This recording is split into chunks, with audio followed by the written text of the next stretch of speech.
The basket's already broken, so I might as well finish cutting it up. I've dismembered the entire thing. All that's left are these thin sticks of wood and the hemp stitching. Oh, and these 2 black stones that were inside. In you go.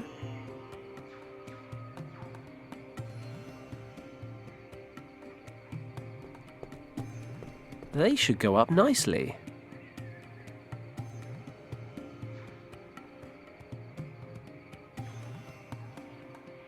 I'll tie a piece of the cord around the goat's neck, so it doesn't run off before I'm done with it.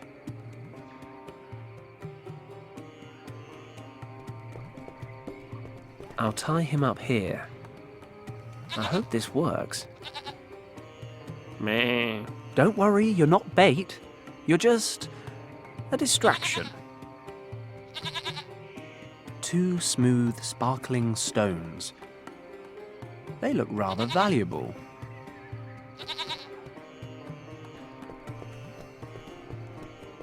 Hello? Yes? Any luck in hunting the tiger? I found these stones in the village square. I don't suppose they're, valuable by any chance? No. These are flint stones. Keep them by all means. Oh, well, thanks anyway. I'll see what I can do. Good luck.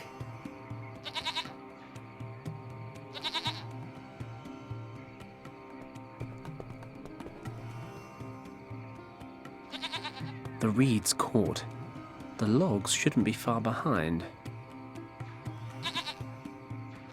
If the old guy is telling the truth, I can boil these mushrooms into some kind of natural sedative. That was quick. There's a dark sap oozing out.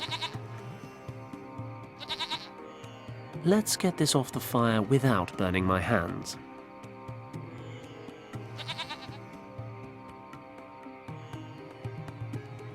Thin wooden sticks.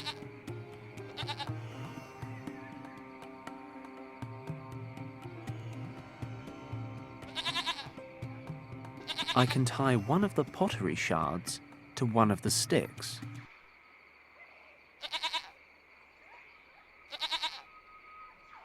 Great.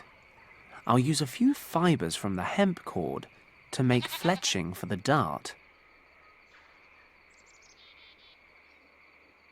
I'll dip the tip in the homemade tranquilizer.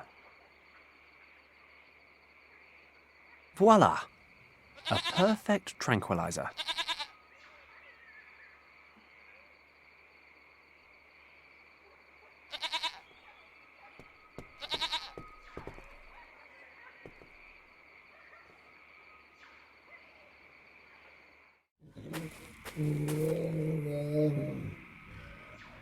Okay, preparations are in place. I'll lure the tiger into the village, then hide behind the tree in the square. While the tiger's busy with the goat, I should have just enough time to hit him with the dart. Let's hope the sedative works. For my sake, as well as the goat's.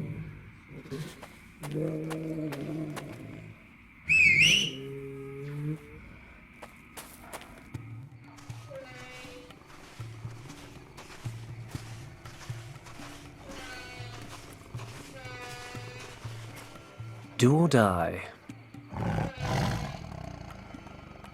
Only one shot at this. Concentrate.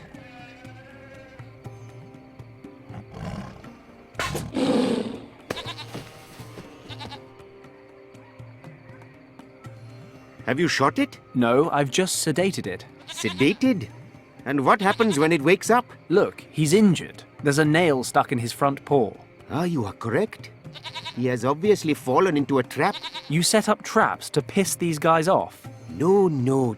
Many farmers in this area protect their fields and plantations from all sorts of animals with spiked traps such as these. If a tiger gets injured by such a trap, it cannot hunt in its usual way. And it gets angry. It begins to look for easier prey. Chickens, goats, people. Exactly. Okay, let's pull the nail out. Then we can take him out into the jungle and hopefully he'll wake up and wander back to his natural habitat. This could work. I extend my thanks and the thanks of the entire village to you, stranger. You know, thanks are great and all, but don't forget our deal. Let me take a look at this guy's foot. You find something we can use to move him. Okay. I'll fetch a cart, and we can take it to the other side of the valley.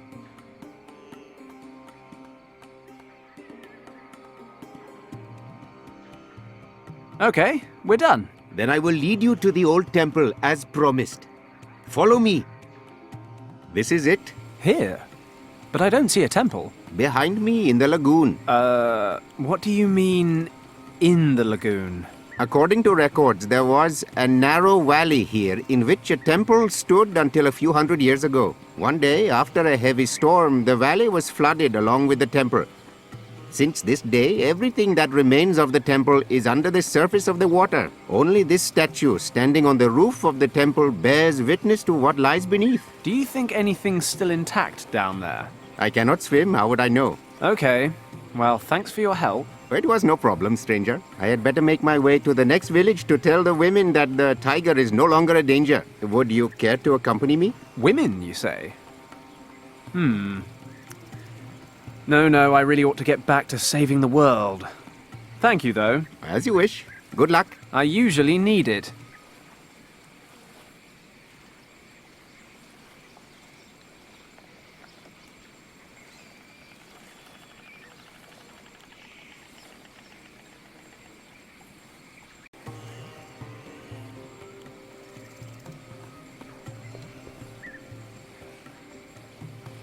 These plants are firmly attached.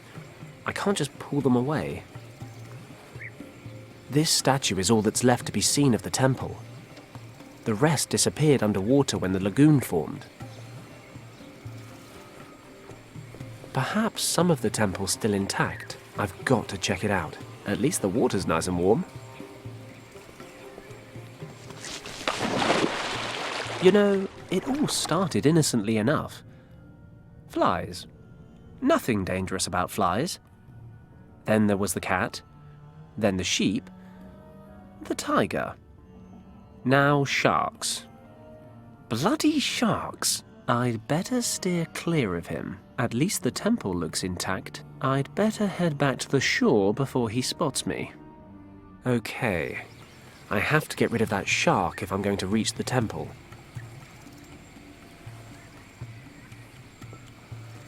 I'll fill it with water.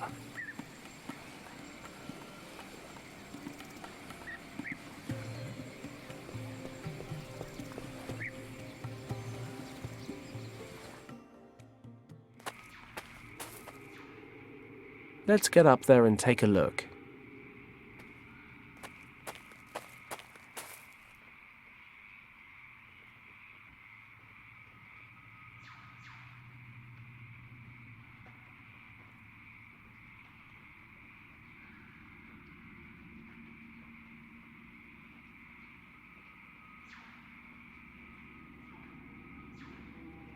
The cover is attached with 4 hexagonal nuts.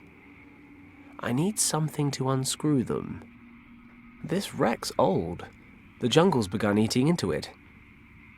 There's a cardboard box in relatively good condition in the glove compartment, but everything else is foobar.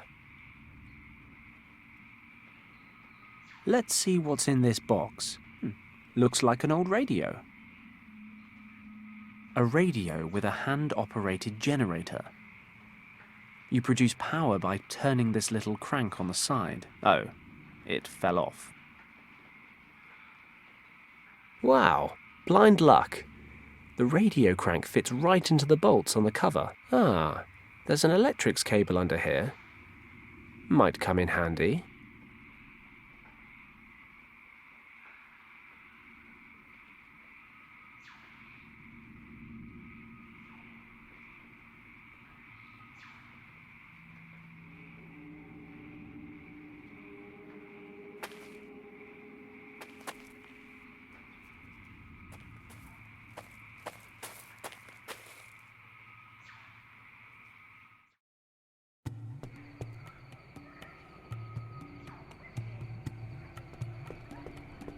This should moisten the bloodstain.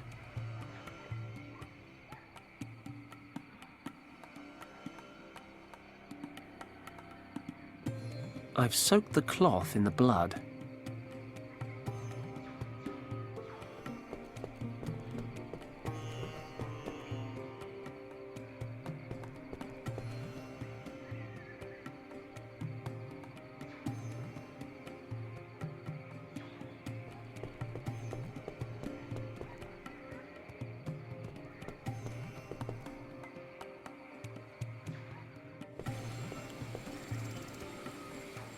I'll connect one end of the cable to the contacts on the radio. I'll knot the blood-stained rag onto the loose end of the cable.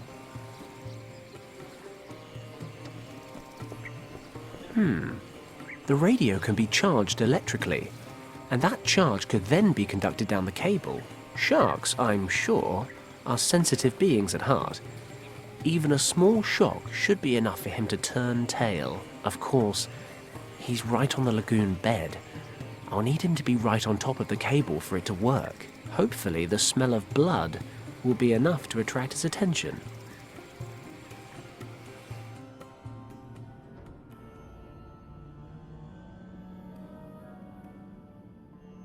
It's working.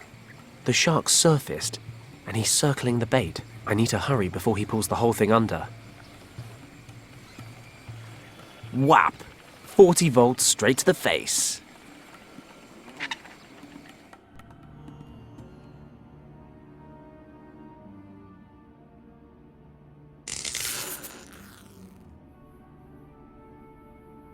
Fenton Paddock, top of the food chain. Time to get down there and check out this temple.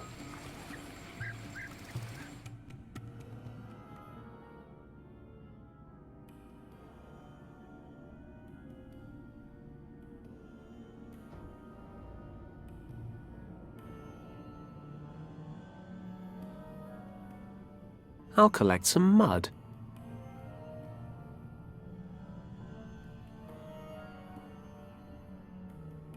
It's a huge gate with a recess in the center.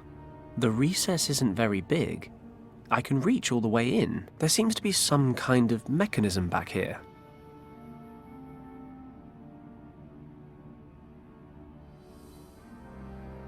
I have my strengths, but breathing underwater isn't one of them.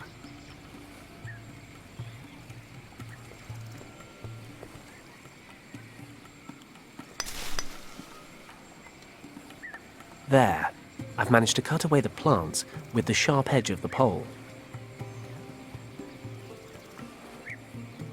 An empty cardboard box.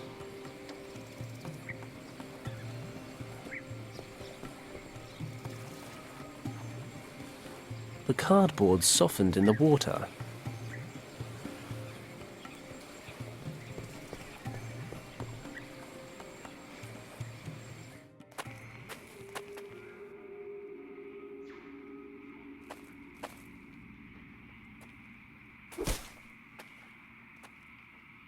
I severed the vine.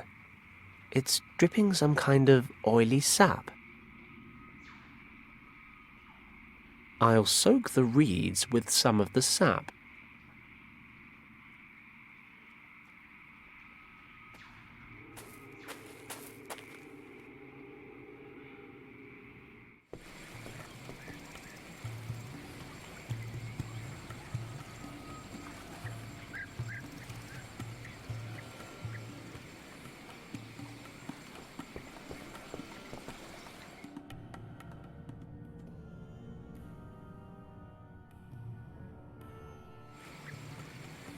There's a small carving here.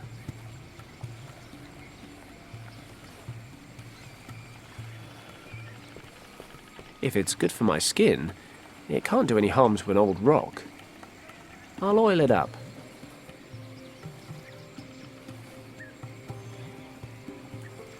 Perfect. This should make for a good mold. The damp cardboard will dry around the carving, and the plant oil should let me get it off again in one piece. The cardboard's dried in the heat. If I just remove it carefully, and yes, a beautiful cardboard mold.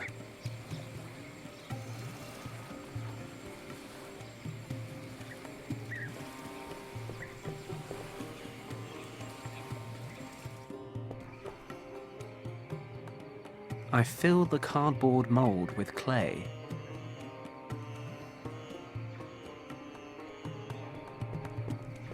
Let's hope it's hot enough to fire the clay.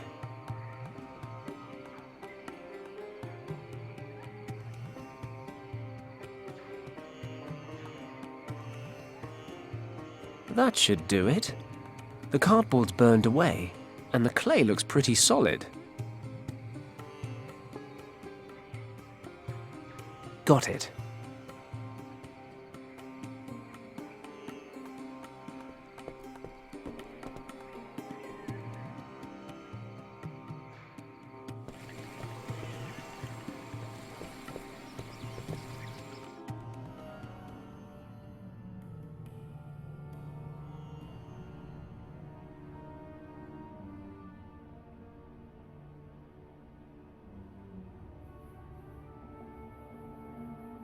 It fits. We're in business. How has no water reached this part of the temple? It smells old and dank, but at least I can breathe.